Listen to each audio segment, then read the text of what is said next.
Hey, welcome back to the channel. Today we will take a look at the narrative stream video from the Chinese room in Paradox and have a little talk about it. Don't waste much time, let's get into it. Good evening, Kindred, and welcome to this Halloween special where we are going to give you what you want. You will get Bloodlines 2 sneak previews. We will talk about character, we will talk about narrative, we will talk to the Chinese room. Hello folks, I'm Ian, I'm narrative director at the Chinese room. I've been in video games for about 30 years and film and TV, spending a lot of time around detective stories and horror. In particular, you might have played Amnesia Rebirth, which I was story lead for. But tonight we're going to be talking about something a bit different. We're going to be looking slightly into the future. And I'm Sean Graney, Executive Vice President for... I already need a little break here because there is so much bitching around the Chinese room online in the Bloodlines 2 community especially. And I mentioned it already in the last video I made. I think most people who don't like the Chinese room and think they don't fit for the game never played games from the Chinese room. So of course Amnesia is considered the weakest because the horror aspect wasn't that right, but the narrative and atmosphere was good. The Esther, it was good. And when it's gone, everybody's gone to the Rapture was very, very, very good. Yeah, so yeah, you can discuss what makes the game and what not. But these guys have a long history with video games and other media. They are vampire fans. They like to dive into atmospheric horror stuff, personal horror, personal drama. So I'm really excited to see the story they created for Bloodlines 2 because I played the Chinese room titles and I'm a fan of the company. And yeah, I hope they can manage it and I'm confident. World of Darkness at Paradox Interactive. I've been with this project since 2017. I've been working with all of our World of Darkness projects, and I got into Vampire the Masquerade at a very uncomfortably early age, and it's been with me since then. Yeah, I spent most of the early 90s with Vampire 1st and 2nd edition, and I still have scars. So, why don't we get to what the people want and take a look at our character? Yeah, absolutely. So we're going to look at a short video now, and we're going to step into the future in 2024, around about Christmas, to the Glacier Hotel in Seattle, and watch our lead character meet somebody. She didn't murder you, so that's a start. So then, you have me at a disadvantage. I assume, of course, that you know who I am? So the question is, who are you? You can call me Fire. I seek an audience with the Prince of Seattle. I've been led to believe you can help. How delicious! Whatever could you possibly want with our beloved prince? That's my business. Now, Fire, that is not a fair exchange. You came to me, after all. Do try and play along, darling. It's so boring otherwise. Let's try again. Who are you, really? Someone rudely awoken from 100-year sleep, covered in thin blood vitae, with this mark on my hand, and no explanation why. I want answers. Well, if that's all you wanted, why didn't you just say... Okay, I already take a little break here. The first time I watched the scene, it was a bit painful to watch, but there is one very important thing here. Post alpha footage in the down left corner. Of course I have expectations. I love Bloodlines 1 because of the atmosphere, the narrative and the character design and the dialogues, and it aged very well on that part. So the old Half-Life engine is still working. The characters have a great area of facial expressions, and then you look at this here and yeah, it looks not working. Fire has a very stiff animation. The voice acting sounds a bit tired, not interested.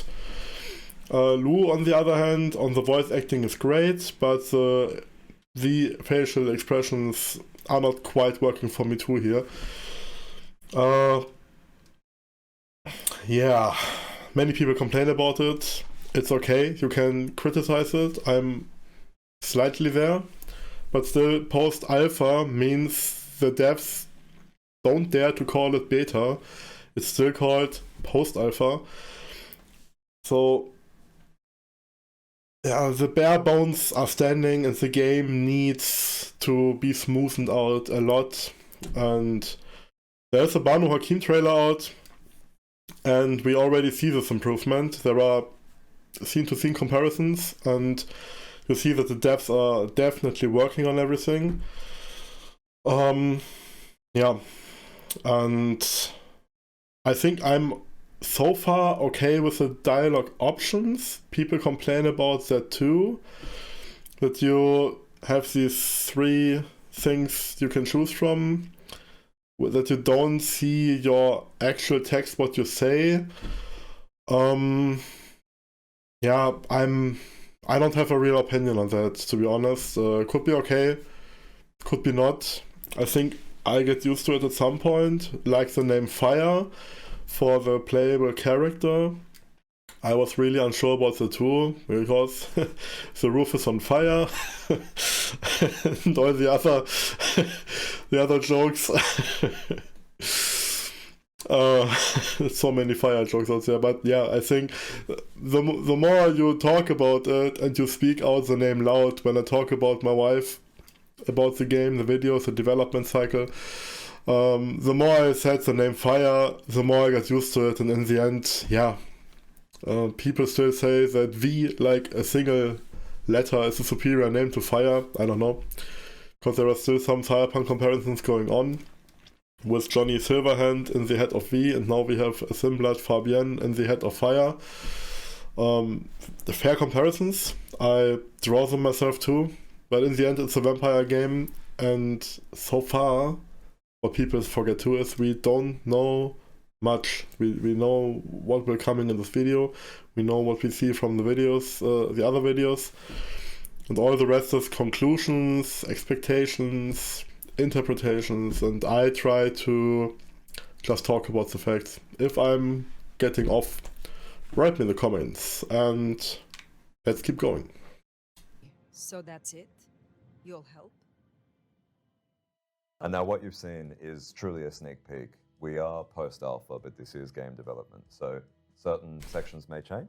Well said. Sections may remain exactly the same. Who did we just meet?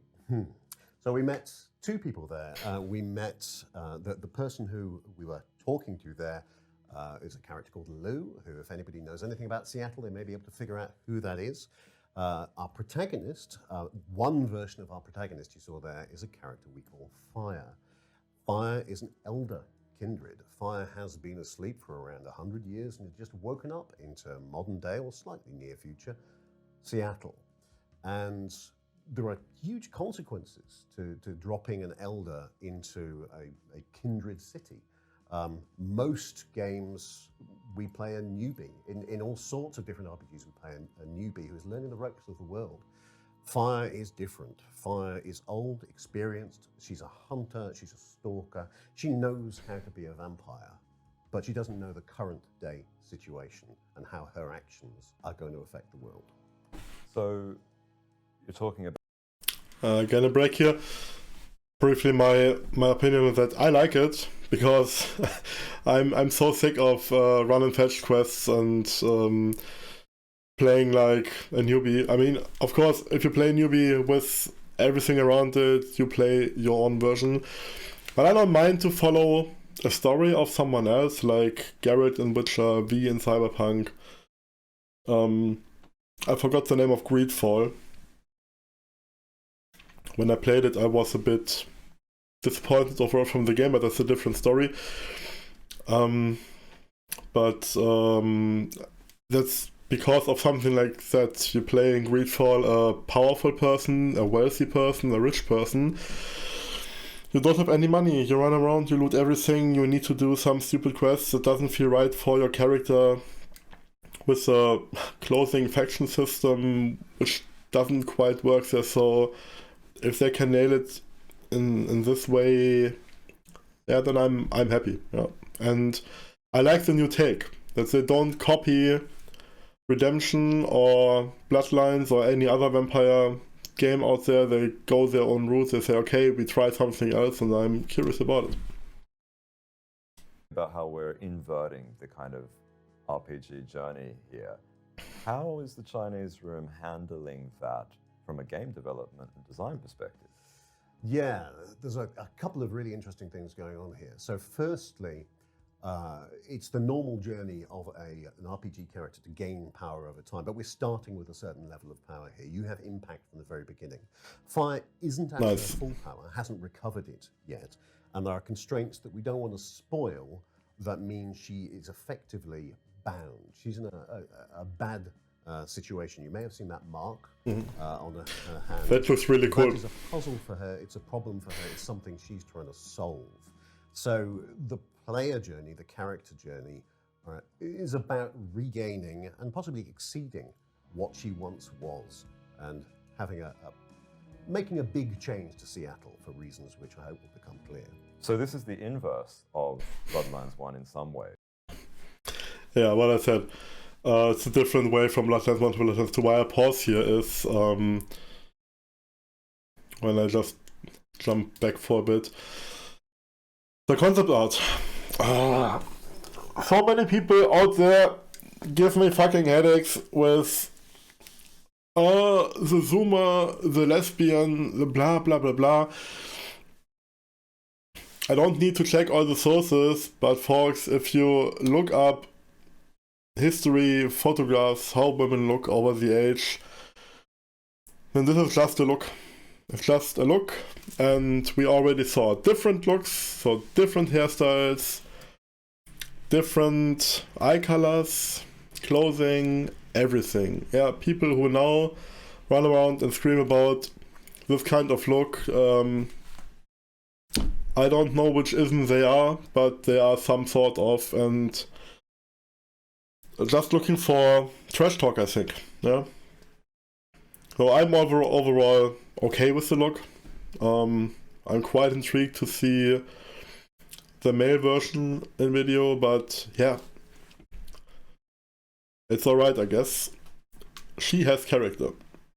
Having making a big change to Seattle for reasons which I hope will become clear.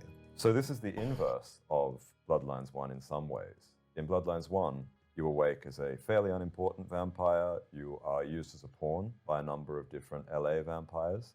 Here we'll be awaking as an elder in Seattle, trying to get their bearings, I'm assuming. Yeah, that's right. So this isn't a blank slate of a character, it's worth saying. Obviously, you can customize it. There'll be a choice of clans, there'll be a choice of outfits, a choice of gender. And as the gameplay goes through, it's up to you. Elements of her background are up to you to choose, and what she reveals to other people. And what story she's telling, whether she's telling them a fantasy or whether she's telling them the truth. But there's a certain commonality, which is she stepped into a place she doesn't know and she can't grasp. There again, from a role-playing perspective, I really like what I hear. I don't mind about a smaller customization, because if you give me a Bethesda game or something like this, I don't like them on another level, but these huge character creation stuff, I go through very, very quickly. If you give me a system like in Tyranny or Pillars of Eternity 2, so people who know how to write a good RPG, there I can spend lots of time with reading through backgrounds and what my character is actually doing, thinking, how are they acting, what are their capabilities, their abilities.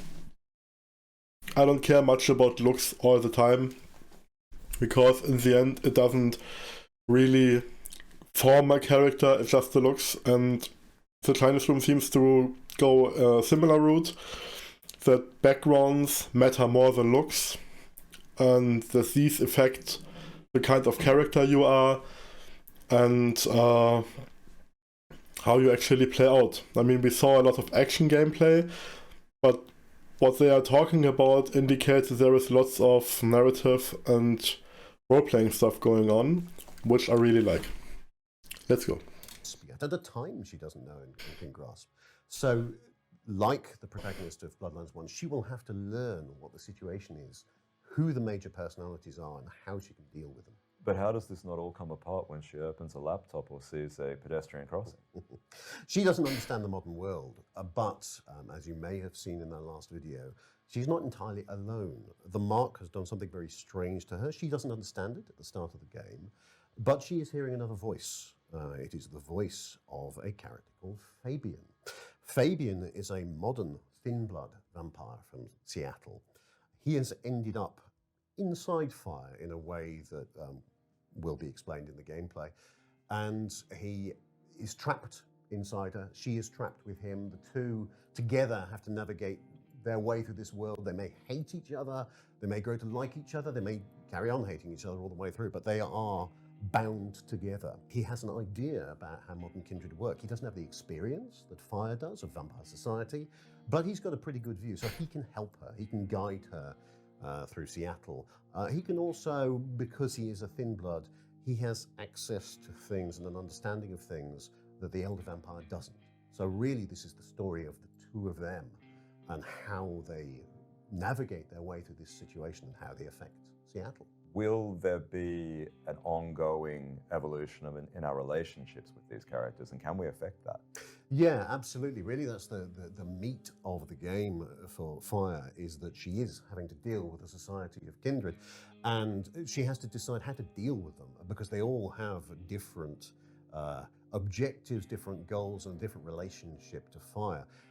It's unlike the sort of game where you might play a Paragon or a Renegade, or light side or dark side, because Fire has to look at each person individually and figure out how to work with them, how to deal with them.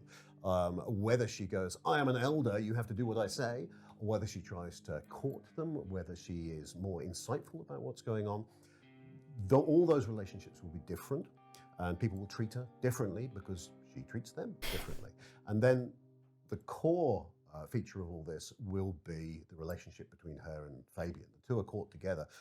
Fire is the only person who can hear Fabian. Fabian can't interact with anybody else. He sees everything that she does, and he sees how she treats other people.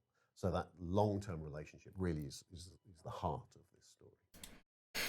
All right, let's pause here. I'm a bit sad that we don't play Thin Blood anymore, because unlike some other World of Darkness vampire fans who don't like Thin Bloods, I always liked them, and since we have a 5th edition play and 5th edition game, and I host a 5th edition group, I grew fond of them. I think they have lots of potential, narrative potential. I would really like to play Thin Blood in the pen and paper one day on my own. So I'm happy that the topic is not out of the game. I'm not fully sold on the Johnny Silverhand take that you have somebody in your head. And how did Fabian end up there? I don't think that Fire woke up and diablerized him. For the people who don't know much, diablerizing is when a vampire kills another vampire with draining them dry, and takes the heart, the blood of the heart, and the soul basically. And there are things happen that a vampire diablerized a very powerful vampire, and his soul was too strong, or their soul was too strong and took over. I don't think that this happened here.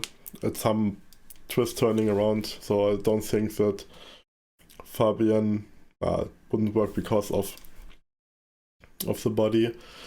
So I think some ritual is involved where Fabian was the sacrifice, the blood sacrifice, and some magic wabu wabu stuff going around.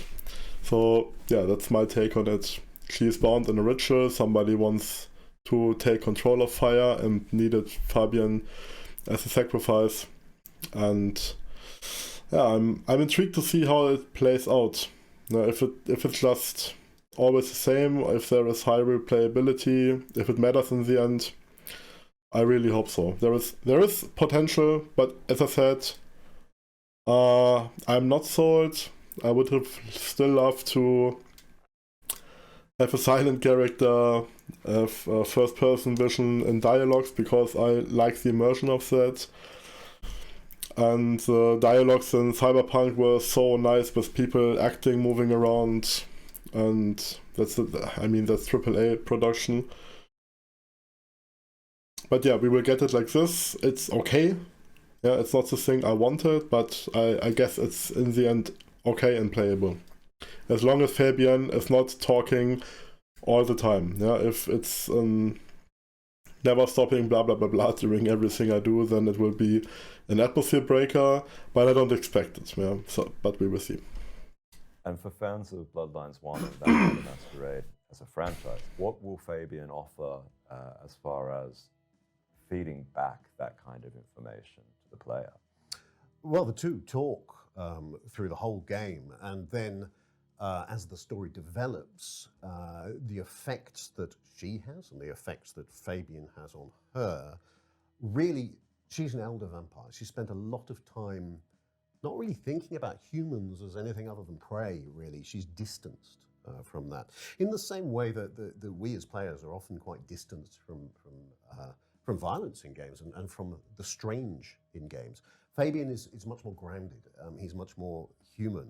And really, we're playing off the contrast between the two, the contrast between the elder and the younger. Yeah, that's a good take. Olden times and the new times and how the two interact. I see potential there. He's very much an anchor for her, I think it's fair to say, and very much a compass for her if she chooses to pay attention to him. And so for fans of the IP and also the original game, Fabian will sort of play this role of explaining to the character how humane they are.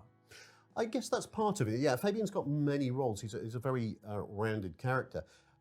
It's also worth bearing in mind that it's not just going to be fans of the franchise who play this game. So new players are going to want to learn about the world. Fabian knows about some of it. Fire knows about a lot more of it. But the way the two talk about it and the way the two discuss it will help us open that window into a world and tutorialize it to a certain extent, I think. And also how the powers work and how powers interact with other characters in the world. That somebody needs to know that stuff, and some players won't.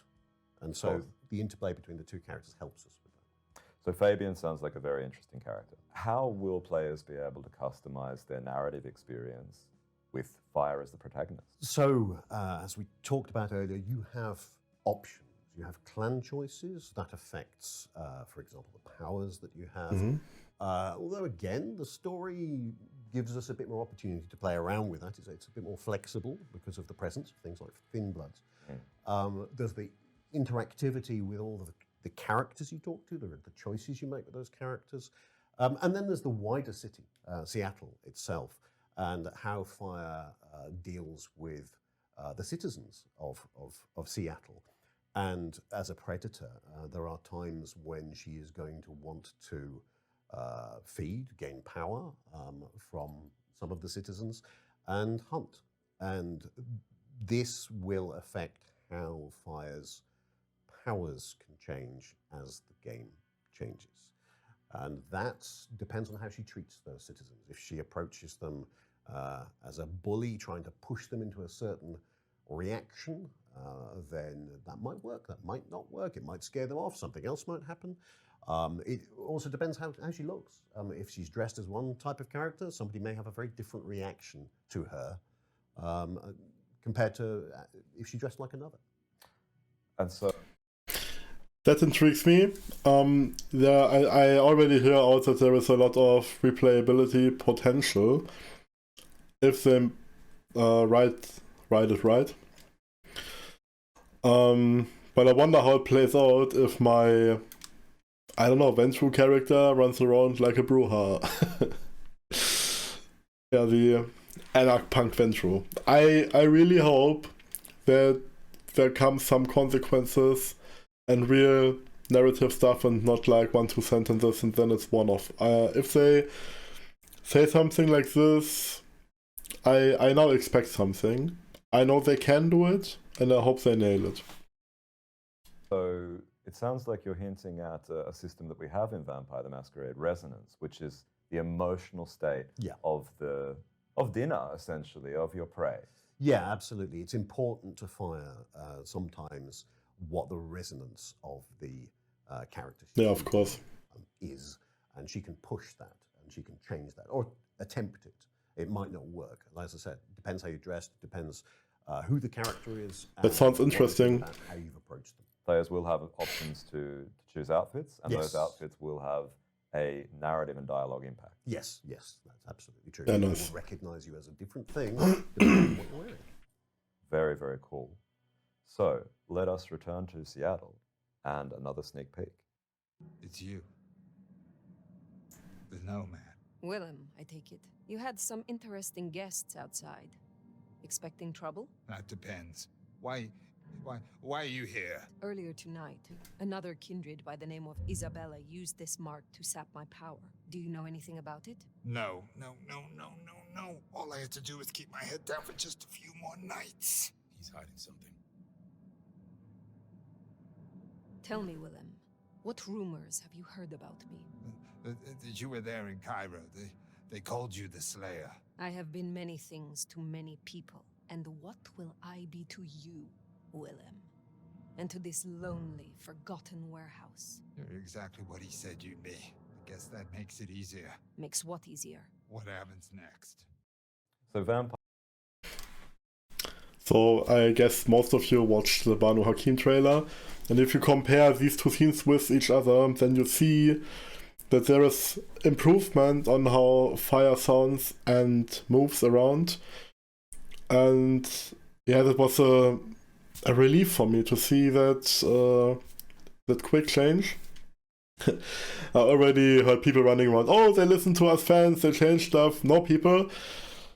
It hurts. They don't listen to you, they develop. Yeah, this game is post-alpha when the stuff came out, so they're now in beta. They are developing it, they are working on it. They are not showing some sneak peeks of the clans and then react to YouTube comments. That's now how it works. They just develop their game, nothing else.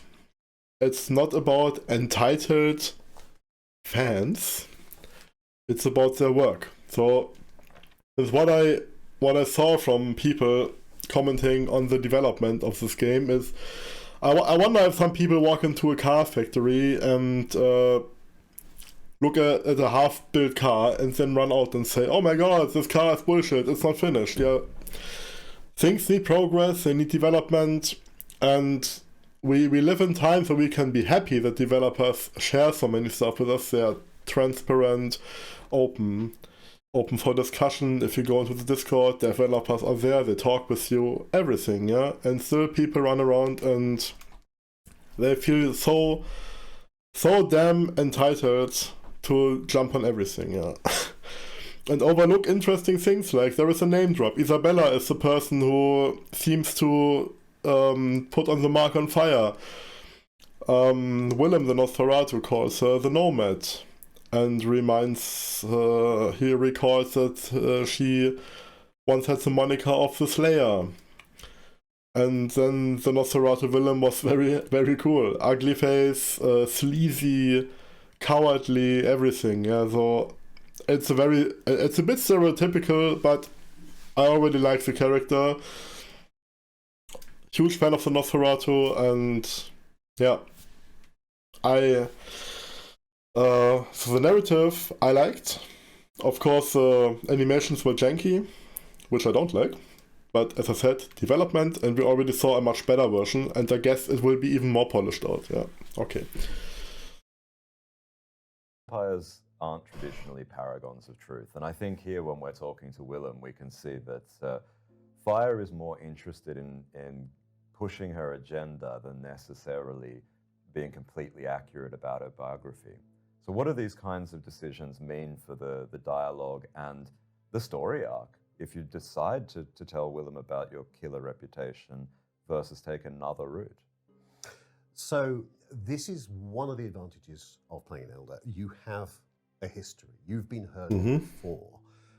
Fire has this legend associated with it. There are several legends, a whole collection of legends. Which of those are true is, to a certain extent, a decision for the player. We're leaving that deliberately. Was she at this particular incident? That's really nice. Was she escaping the incident?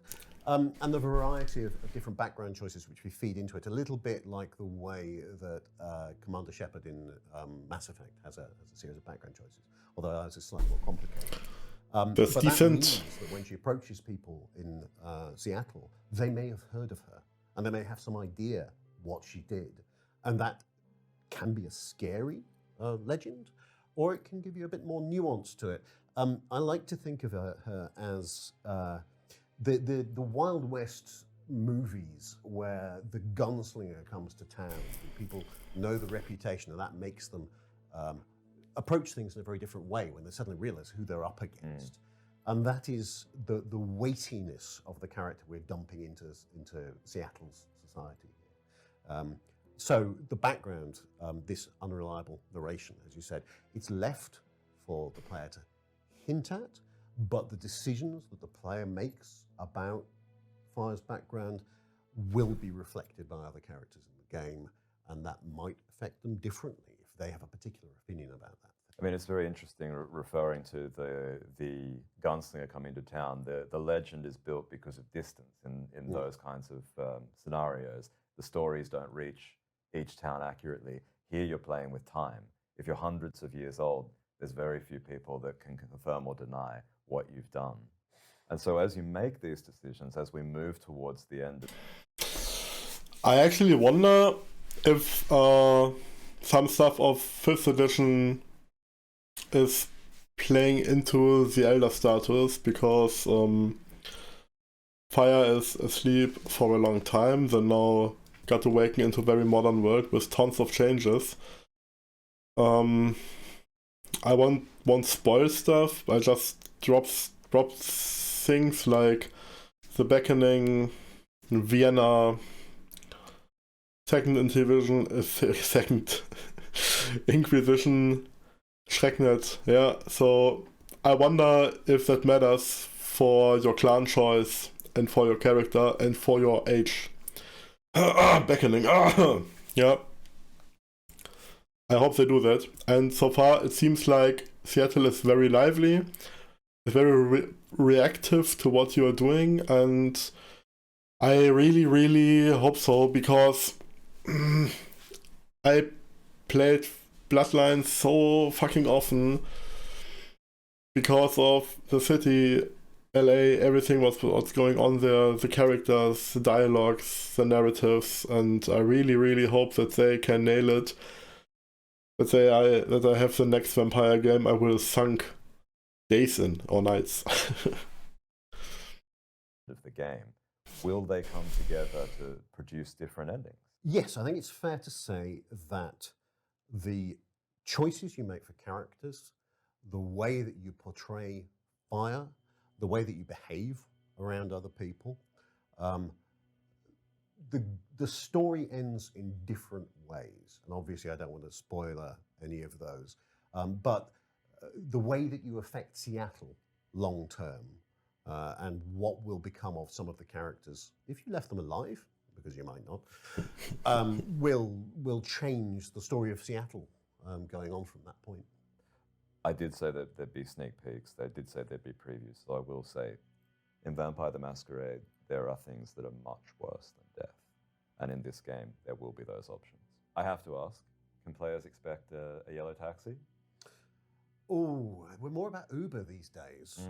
But you don't get a lot of taxis around in Seattle that are yellow in the middle of a snowstorm, but let's wait and see. Well, there's been a coffin full of reveals this evening. And very, very soon, we will be back revealing the playable clans in Bloodlines 2. Very happy you could join We me got them. tonight, Ian. Very happy to be able to give this information to the community. Any last words? I just want to say that at the Chinese room, we're really looking forward to you meeting our characters, spending a bit of time with them, and seeing how your story develops in Seattle.